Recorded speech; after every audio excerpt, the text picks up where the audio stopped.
ओम शांति। 1 अप्रैल 2021 accounting वर्ष की शुरुआत और बाबा के महावाक्यों को भी हम उसी तरह से देखेंगे कि इस नए वर्ष में कैसे हम अपने कर्मों के, मन वचन के एक एक अकाउंट को अच्छे से मेंटेन करेंगे और करते हुए बाबा की हर शिक्षा का पालन कर पाए, ऐसा लक्ष्य रखेंगे। आज 1/4/2021 की मुरली में बाबा ने हम बच्चों को कहा है, तुम सल्वेशन आर्मी हो, तुम्हें सबको सद्गति देनी है। इस बात पर हम सभी का विचार चला होगा कि सारी दुनिया को बाबा चाहते हैं कि मेरे बच्चे जो ज्ञानी है, योगी है, वो मदद करें, क्योंकि सभी की जीवन नैया डूब रही है, उसे पार लगाना है। बेचारे भटक रहे हैं, परमात्मा से दूर है, सुखों से दूर है, माया में फंसे हैं, विकारों में फंसे हैं, तो उन्हें बचाना है और उन्हें राह दिखानी है। बाबा ने कहा है, सबकी प्रीत एक से जुटानी है। कहाँ कहाँ बुद्धि अटकाई हुई है मनुष्यों ने, हम उन्हें बताएं कि शक्ति मिलेगी तो एक परमात्मा से मिलेगी, और वो पिता है, वो कैसे अपनी शक्तियां, ज्ञान, वरदान दे रहे हैं, उनसे हमें उनको अवगत कराना है।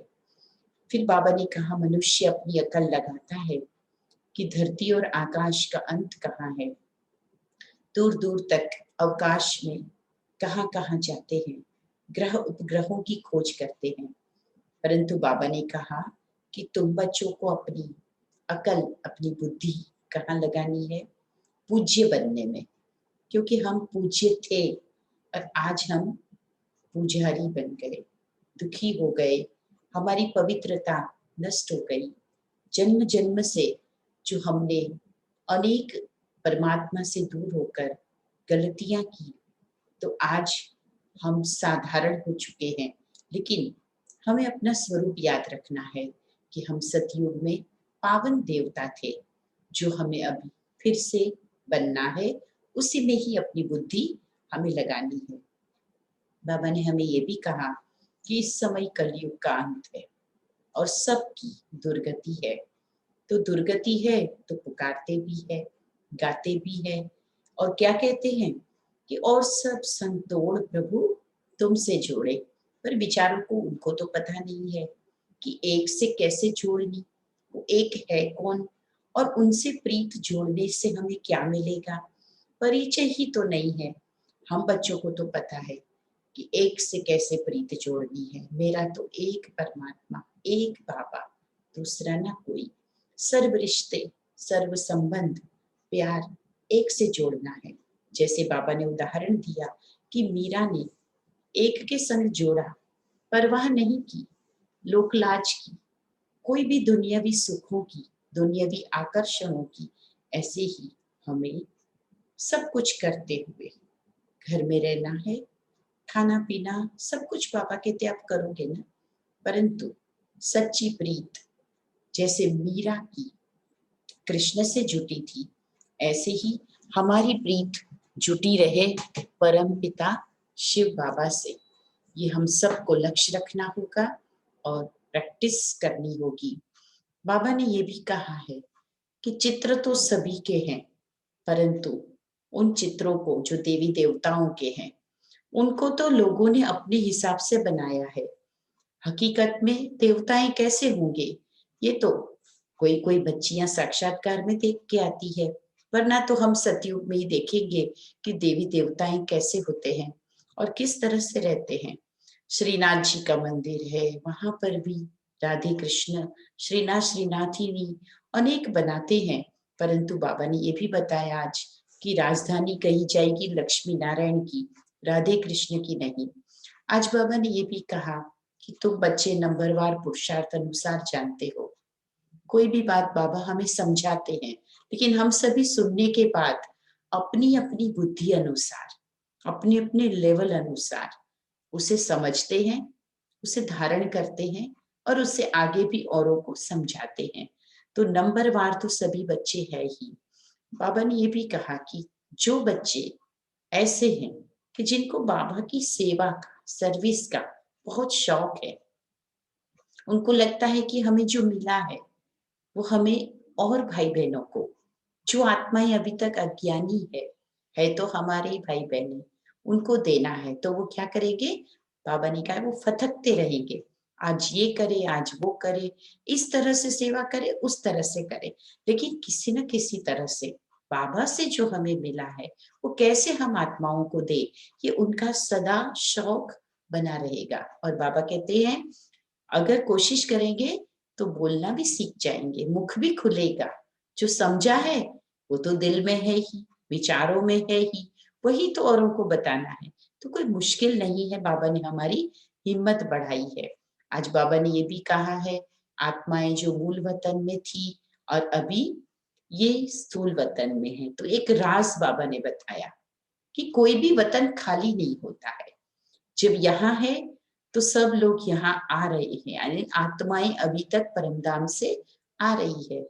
जैसे ही परम धाम बिल्कुल खाली होता है, उसी समय यहाँ से जाना शुरू हो जाता है। यहाँ भी सभी लोग एक साथ नहीं चले जाएंगे, जैसे जैसे जाते रहेंगे तो दूसरी तरफ तुरंत आना भी शुरू हो जाएगा। कभी भी न धरती न परम धाम खाली नहीं होता, ये आज बाबा ने कहा है। क्योंकि खाली हो जाए तो उसे प्रलय कहा जाए, जहाँ कोई भी न बसता हो।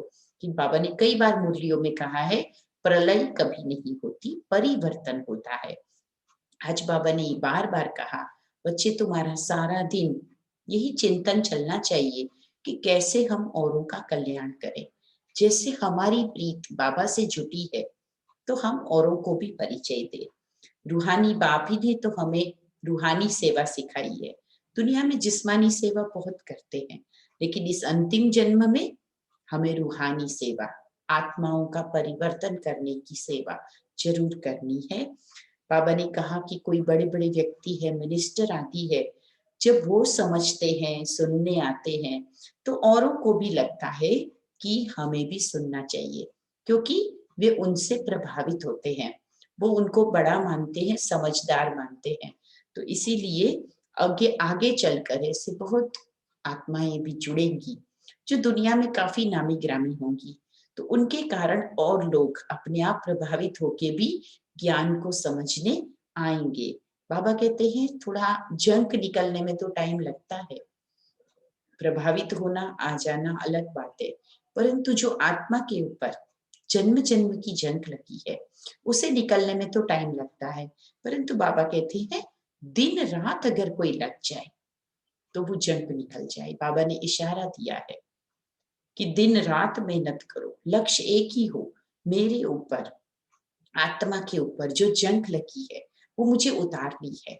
कैसे भी करके मुझे आत्मा को वैसा बना देना है जैसे मैं आत्मा परमधाम से आई थी, जैसी पवित्र थी। तो अगर ये लक्ष्य रखकर, दिन रात अटेंशन रखकर हम अपने मन वचन कर्म में ऐसा पुरुषार्थ करेंगे तो बाबा कहते हैं ये जंग निकल जाएगी।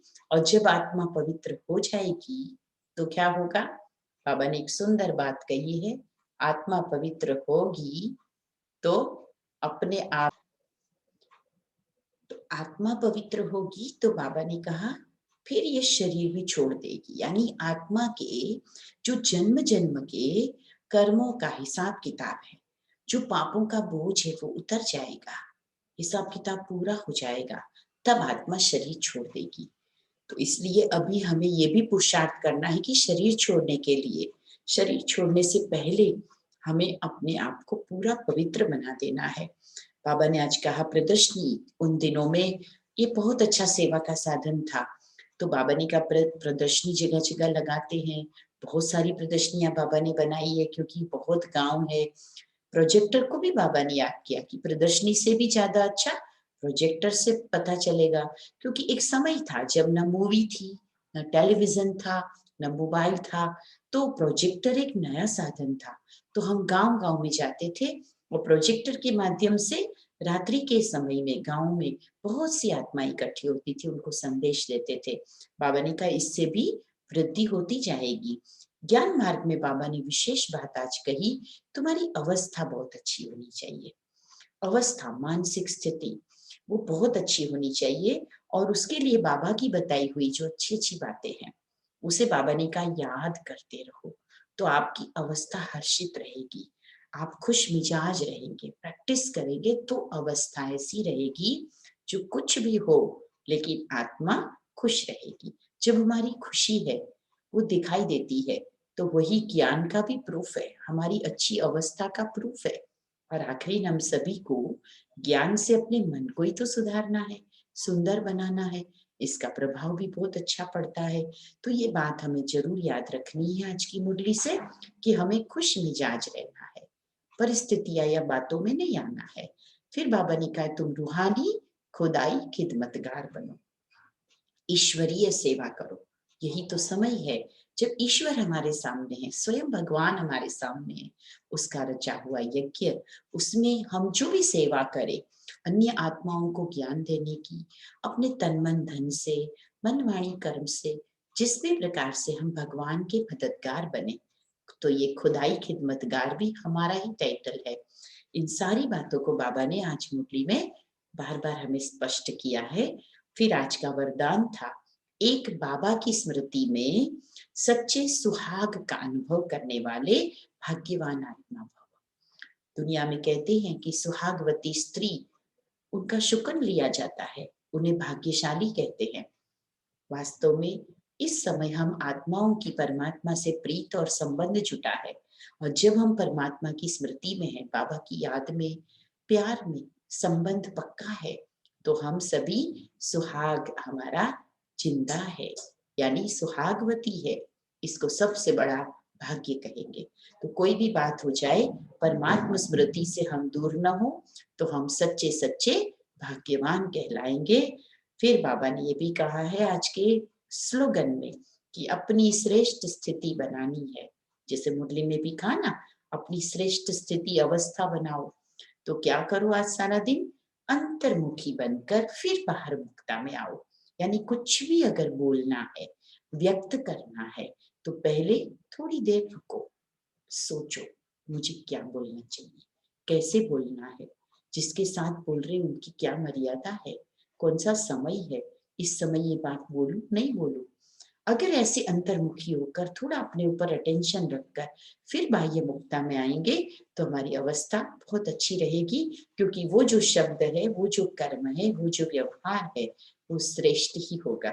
तो इतनी सुंदर बातें आज बाबा ने हम बच्चों को बोली है, तो हम प्रतिदिन मुरली का सार जरूर फिर से रिपीट करें। अच्छा, बाबा की याद प्यार के साथ में ओम शांति। और ऐसी मीठी मुरली के लिए बाबा का लाख लाख शुक्रिया।